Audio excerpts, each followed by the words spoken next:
What's up, everybody? Mike Ryan here. I want to put some things to rest for us brain injury survivors and people who are friends and spouses and loved ones of brain injury survivors.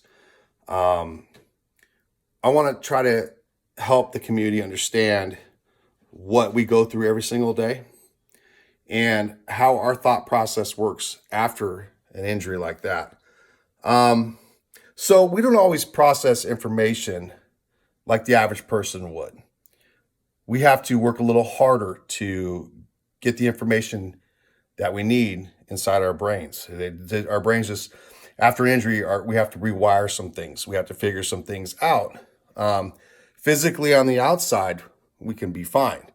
You know, speech is fine. Everything's working. But like me, I had a pretty much a full recovery from my injury. Um, and I had a brain injury playing high school football. I had lots of surgeries, spent a lot of time in the hospital under a lot of medication. Um, and for the most part, I had a pretty good recovery. So I'm pretty lucky in that aspect. But however, what I want to explain to you guys is how our thought process works.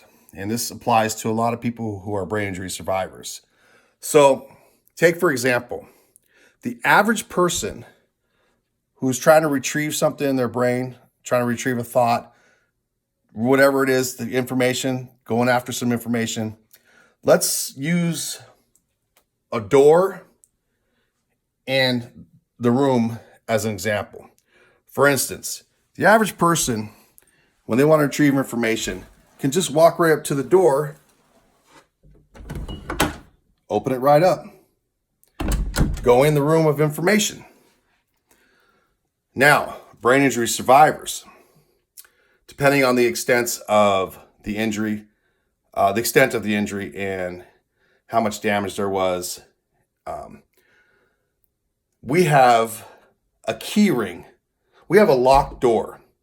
So picture this, a locked door with about 100 keys.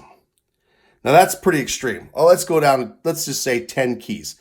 So you're running to the door to go in for that information. That door's locked, right? So now you're fumbling for the keys to try to find the right one. You're sticking it in there. You're trying to get it to unlock.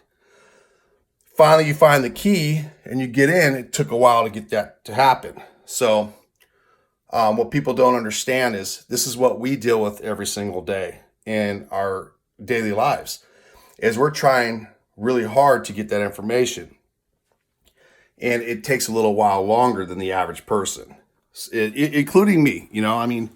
I have my issues from my injury, but they're very minor compared to a lot of the friends I've met over the years who are brain injury survivors as well.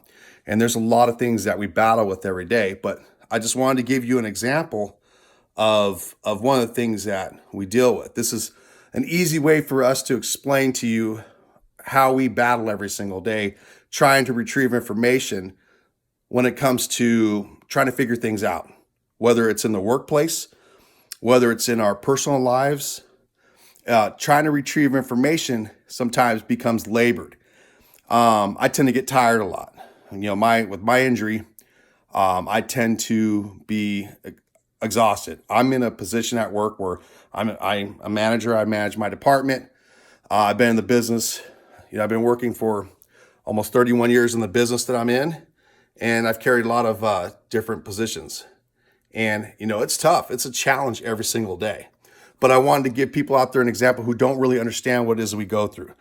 Like I said, the surface, don't let it fool you, because inside we're struggling. It's just like I told you.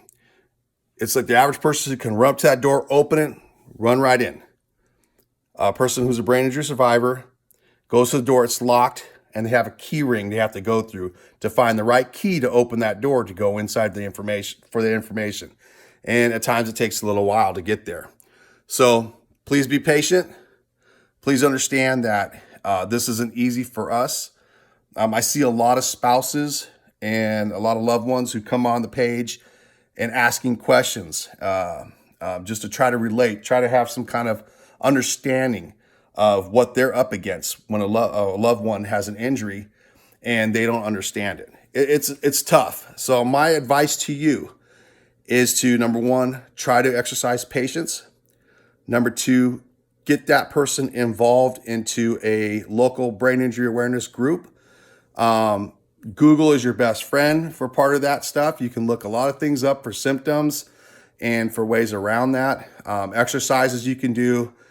I highly recommend, a regular exercise regimen, a healthy diet, word games, puzzles, anything to keep your mind sharp to build it back up, because it's going to take a while.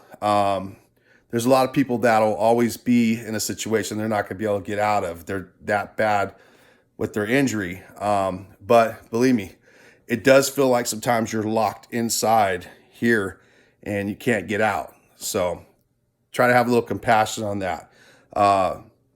It's a struggle every day. I'm not going to lie. And, the harder we work at stuff, the more exhausted we tend to be. So keep that in mind as well.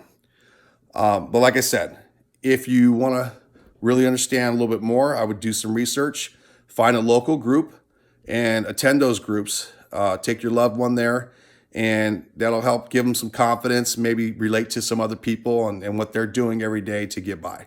All righty? All right, everybody, you take care, all right?